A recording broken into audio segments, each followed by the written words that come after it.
நேற்று ஆல்மோஸ்ட் ஒரு 12 மாவட்டத்தில் எங்கெங்கே பாதிக்கப்பட்டிருக்கோ அந்த 12 மாவட்டத்துடைய சிஓஸோடு நாங்கள் ஒரு காணொலி காட்சி மூலமாக ஒரு டிஸ்கஷன் நேற்று மதியம் நாங்கள் நடத்தியிருக்கோம். நாங்கள் விழுப்புரம் மாவட்டத்தில் கிட்டத்தட்ட ஒரு 45 ஸ்கூலில் வந்து அந்த தண்ணி கொஞ்சம் உள்ளே போயிருக்குதா சொல்லியிருக்காங்க.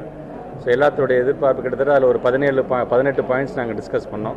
குறிப்பாக ஒரு பள்ளிக்கூடத்தில் தண்ணி உள்ளே வந்துருந்துச்சுன்னா நம்ம என்னென்ன மாதிரியான முன்னெடுப்பு நடவடிக்கை எடுக்க வேண்டும், உள்ளே பூந்ததுக்கு பிறகு அந்த வடிந்ததுக்கு பிறகு ஆஃப்டர் இம்பேக்டாக நம்ம என்னென்ன விஷயத்தில் நம்ம கவனம் செலுத்த வேண்டும் என்று நாங்கள் டிஸ்கஸ் பண்ணியிருக்கிறோம். குறிப்பாக நான் கேட்ட கேள்வி என்பது அரையாண்டு தேர்வுக்கு எல்லா போர்ஷன்ஸும் முடிச்சிட்டாங்களா அப்படிங்கும்போது ஆல்மோஸ்ட் எல்லா பள்ளிக்கூடத்துலையும் அரையாண்டு தேர்வுக்கான போர்ஷன்ஸ் முடிச்சிட்டாங்க. டிசம்பர் 2ஆம் தேதியிலேருந்து ப்ராக்டிக்கல் எக்ஸாம் ஆரம்பிக்க வேண்டிய காலம், எங்கெங்கெல்லாம் மழை தேங்கி இருக்குதோ, எங்கெங்கெல்லாம் மழையால் பாதிக்கப்பட்டிருக்கின்றதோ அந்த மாவட்டத்தில் வந்து ப்ராக்டிக்கல் எக்ஸாம் நடத்த முடியாத சூழ்நிலை இருந்தது என்று சொன்னால் ஜனவரி மாதம் ஃபஸ்ட் வீக்கில் அதை முடிச்சிருங்க என்று சொல்லியிருக்கிறோம். டிசம்பர் மாதம் 9ஆம் தேதியிலேருந்து 23ஆம் தேதி வரைக்கும் ஹாஃப் எக்ஸாமுக்கான டைம் டேபிள் இருக்குன்னு நம்ம கொடுத்துட்டோம். நம்ம அதன் அடிப்படையில் தான் அது நடைபெற இருக்கின்றது.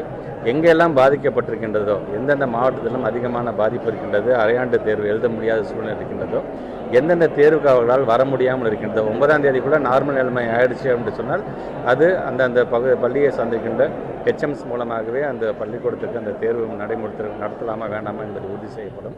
அப்படி நடத்த முடியல, இன்னமும் வந்து தண்ணி தேங்கி இருக்கின்றது, உள்ளே உட்காந்து எக்ஸாம் எழுதுகிற அளவுக்கு வசதி இல்லாமல் இருக்கின்றது என்று சொன்னால் உடனடியாக லோக்கல் பாடியின் மூலமாக அதை சரி செய்கின்ற பணியில் ஈடுபடுத்திக் கொள்ள வேண்டும் என்று சொல்லியிருக்கிறோம்.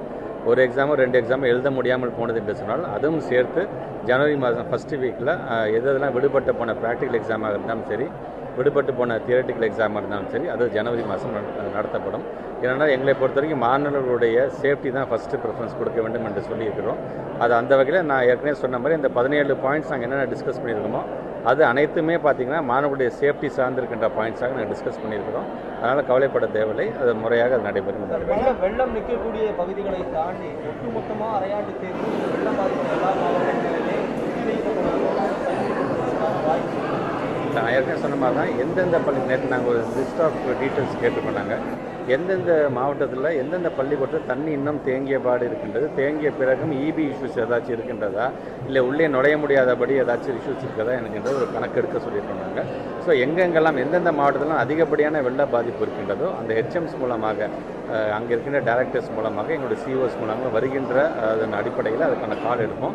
இப்போதைக்கு 9ஆம் தேதியிலிருந்து அரையாண்டு நடைபெற இருக்கின்ற எந்த ஒரு மாற்றமும் இல்லை. எங்கே அதிகம் பாதிக்கப்பட்டிருக்கிறது, நடத்தவே முடியாது என்கின்ற விதத்தில் எங்கெங்கெல்லாம் எங்களுக்கு தகவல் வருகின்றதோ அங்கே இருக்கிறதுக்கு மட்டும் நான் சொன்ன மாதிரி ஜனவரி மாதம் அதுக்கான தேர்வுகள் கண்டிப்பாக நடக்கும். 234 தொகுதிகளை இன்ஸ்பெக்ஷன் போனீங்க, எப்படி இருக்குது? அதாவது கவர்மெண்ட் ஸ்கூலில் வந்து வரக்கூடிய மாணவர்களின் எண்ணிக்கை அதிகரிச்சிருக்கா?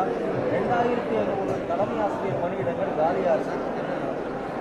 தலைமை ஆசிரியர் காலியாக இருக்கிறது உங்களுக்கே தெரியும். ஏற்கனவே மாண்புமிகு நீதிமன்றத்தில் அதற்கான வழக்குகள் இருந்து கொண்டு தான் இருக்குல்ல. அது எங்களுக்கு கிளியர் ஆகிடுச்சு அப்படின்னு சொன்னாலே இமிடியேட்டாக நாங்கள் வந்து 2500 பேருக்கு இது வழங்குவதற்கு நாங்கள் தயாராகத்தான் கொண்டு கொண்டிருக்கின்றோம். பொதுவாக இந்த 234 தொகுதிகளும் நாங்கள் நேரடியாக செல்லும் பொழுது எங்களுக்கான அனுபவம் என்பது அரசாங்கத்தின் திட்டம் எந்த அளவுக்கு போய் சேர்ந்திருக்கின்றது, அந்த சேர்ந்ததின் காரணமாக அதிகப்படியான மாணவர்களுடைய சேர்க்கையும் அது அதிகமாக இருந்து கொண்டு தான் இருக்கின்றது. அந்த விதத்தில் நாங்கள் எப்போதுமே சொல்கிற மாதிரி தான் அரசு பள்ளி என்பது வறுமையின் அடையாளம் அல்ல, அது பெருமையின் அடையாளம் என்பதை தமிழ்நாட்டோட முதலமைச்சருடைய திராவிட மாடல் அரசு தொடர்ந்து செய்யும். பல மாணவர்களுக்கு புத்தகங்கள் வந்து பாதிக்கப்பட்டிருக்கு, மழையில் நடந்தது, அதுக்கு என்ன நடவடிக்கை? அதாங்க ஏற்கனவே சொன்னதாங்க 18 பாயிண்ட்ஸில் நீங்கள் சொன்ன மாதிரி மாணவருடைய சேஃப்டி அவரோட சேர்ந்து தமிழ்நாட்டோட முதலமைச்சர் நேற்று கூட சொல்லியிருக்காங்க. பார்த்தீங்களா, எங்கெங்கெல்லாம் புத்தகங்களோ இல்லை சர்டிஃபிகேட்ஸ் ஏதாச்சும் நனைஞ்சது என்று சொன்னால் உடனடியாக அவர்களுக்கு அங்கே வழங்கக்கூடிய அந்த ஒரு செக்லிஸ்ட் வந்து நாங்கள் கேட்டிருக்கோம். அது வரும்பொழுது உள்ளபடியாக அவங்களுக்கு அந்த புது புத்தகங்கள்லேருந்து நோட் புத்தகங்கள்லேருந்து கண்டிப்பாக அங்கே வழங்கப்படும். ஏற்கனவே கடந்த ஆண்டு வந்த மழை காலத்தை கூட நாங்கள் சொன்னது என்னென்னா, இந்த மாதிரி சர்டிஃபிகேட்ஸ், இந்த மாதிரி புக்ஸ் எதுவாக இருந்தாலும் கீழ்த்தளத்தில் இருந்துச்சுன்னா, ஹெச்எம்ஸ் ரூம்ஸே கீழ்த்தளத்தில் இருந்துச்சுன்னா தயவுசெய்து அதை ஃபஸ்ட் ஃப்ளோரில் நீங்கள் மாற்றிக்கோங்க. எதெல்லாம் வல்னரபிள் ஏரியாஸாக இருக்கின்றதோ, எங்கெல்லாம் மழை பெஞ்சால் கண்டிப்பாக பாதிப்பு வரும் என்று சொல்லுகின்றார்களோ அங்கே இருக்கின்ற ரூம்ஸ் வந்து ஃபஸ்ட் ஃப்ளோரை நீங்கள் மாற்றின்னு ஏற்கனவே அங்கே சொல்லியிருக்கோம். நாங்கள் அதை வலியுறுத்தின் காரணமாக பல இடத்துல பார்த்தீங்கன்னா ஃபஸ்ட் ஃப்ளோர் ஹெச்எம்ஸ் ரூம்ஸ் மாற்றிருக்கிறாங்க. மாற்ற முடியாமல் இருந்து பாதிப்புள்ளாக இருந்துட்டு சொன்னால் உடனடியாக அதுக்கான நோட்டு புத்தகங்கள் வழங்கிட்ட பண்ணி செய்யும்.